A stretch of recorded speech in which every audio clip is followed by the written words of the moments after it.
नमस्कार दोस्तों, स्वागत करता हूं आप सबका अपने चैनल पे। दोस्तों, आज बात करेंगे ब्राह्मण विरोध की सच्चाई की। ब्राह्मण विरोध के पीछे कौन सी मानसिकता है और ब्राह्मण विरोध भारत में क्यों किया जाता है। क्योंकि आप ऐसा पाएंगे कि ब्राह्मण को अगर छोड़ दें तो जल्दी किसी और जाति के विरोध की बात भारत में नहीं की जाती है। यह पूरी तरह से एक सुनियोजित विरोध है। और अगर हम इसे ऐतिहासिक रूप से देखें तो यह सब क्रिश्चियन मिशनरीज का चलाया हुआ था।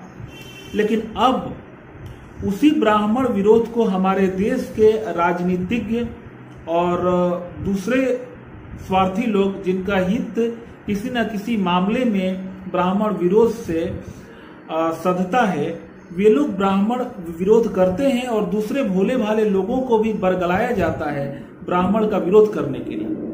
ब्राह्मण विरोध के पीछे सबसे बड़ी मनसा यह है कि हिंदू धर्म से विमुख करना।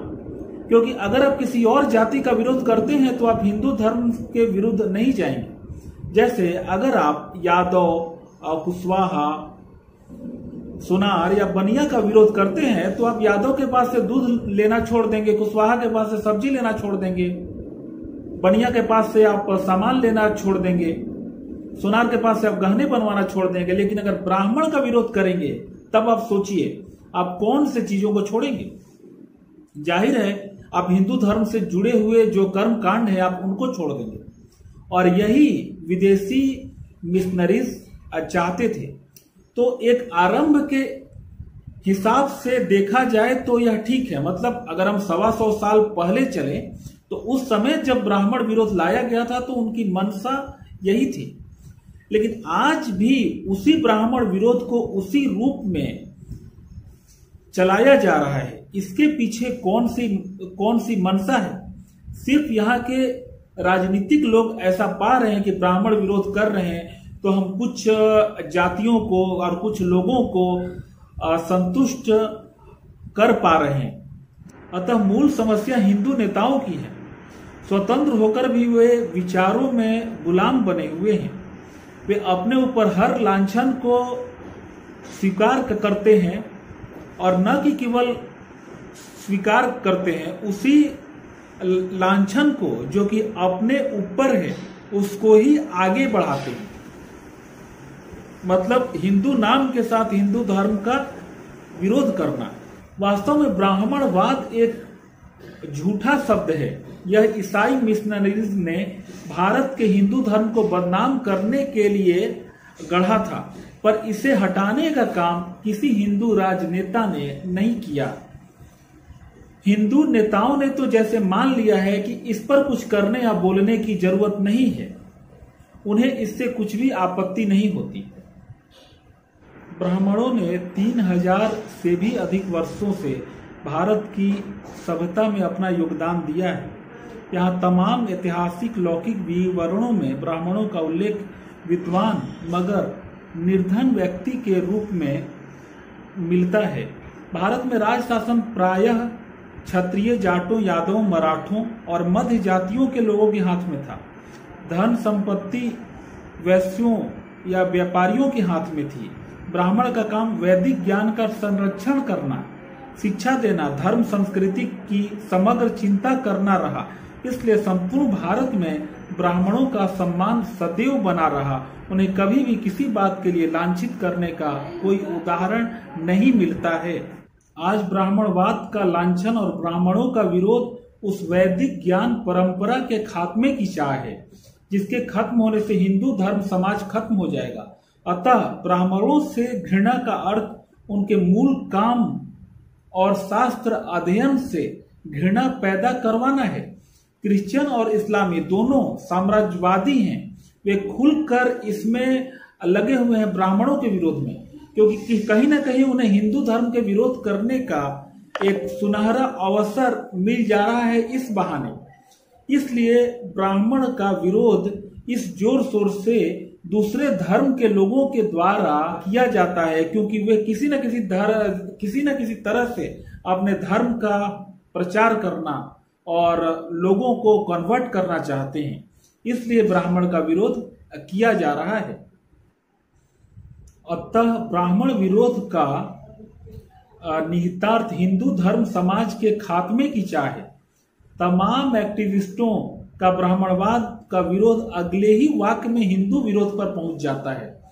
इसका नेतृत्व और पोषण सदैव चर्च, मिशनरीज संस्थान और वामपंथियों द्वारा किया जाता रहा है। वरना स्वयं देखने की बात है कि भारत में ब्राह्मणों की स्थिति पहले से खराब हुई है।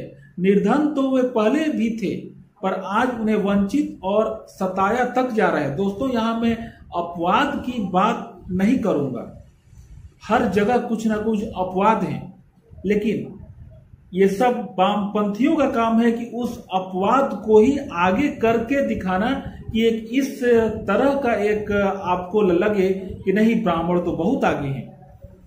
अंग्रेजी शिक्षा प्रणाली के बढ़ते वर्चस्व ने शिक्षा में ब्राह्मणों का पारंपरिक उच्च स्थान नष्ट कर दिया है। आज वे अपनी रोजी रोटी किसी भी तरह कमाने को विवश है। दिल्ली में 50 से अधिक सुलभ शौचालयों की सफाई में ब्राह्मण समुदाय के लोग हैं। उस शौचालय श्रृंखला के संस्थापक भी ब्राह्मण हैं। अनेक समुदायों की तुलना में ब्राह्मणों की प्रति व्यक्ति आय बहुत कम है। हमारे नेताओं में तो कुछ ही लोग ब्राह्मण हैं।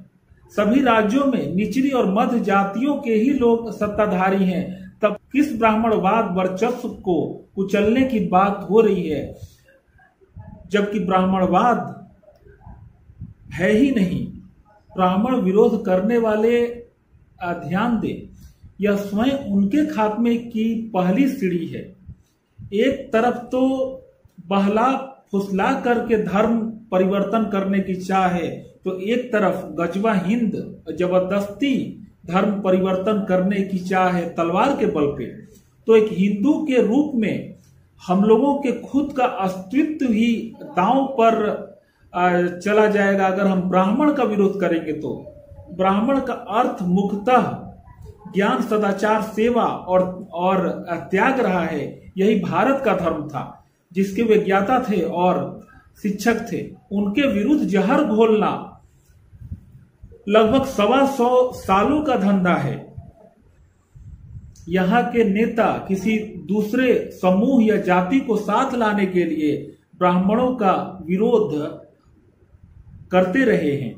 उनका उद्देश्य सिर्फ एक दूसरे समूह को साथ लाना है और इसलिए भी ब्राह्मण का विरोध किया जाता रहा है। जिस हिंदू धर्म समाज में विविध देवी देवता, विविध अवतार, विविध गुरु ज्ञानी, विविध रीति रिवाज, विविध श्रद्धा और प्रतीकों का सम्मान है, उसी को वर्चस्ववादी पितृसत्तात्मक बताया गया है। जबकि क्रिश्चियन इस्लामी मतवादों में खुलेआम एकाधिकार का दावा है, जिसमें दूसरे मत वालों को जीने तक देने की मंजूरी नहीं। साथ ही उनमें पुरुष गॉड और पुरुष प्रोफेट हैं। सारे पॉप, बिशप, इमाम और मुल्ले फतवे देने वाले केवल पुरुष हैं। वहां की स्त्रियों का हाल आज बहुत नीचा है, लेकिन उसे समानतावादी बताया जाता है वामपंथियों के द्वारा।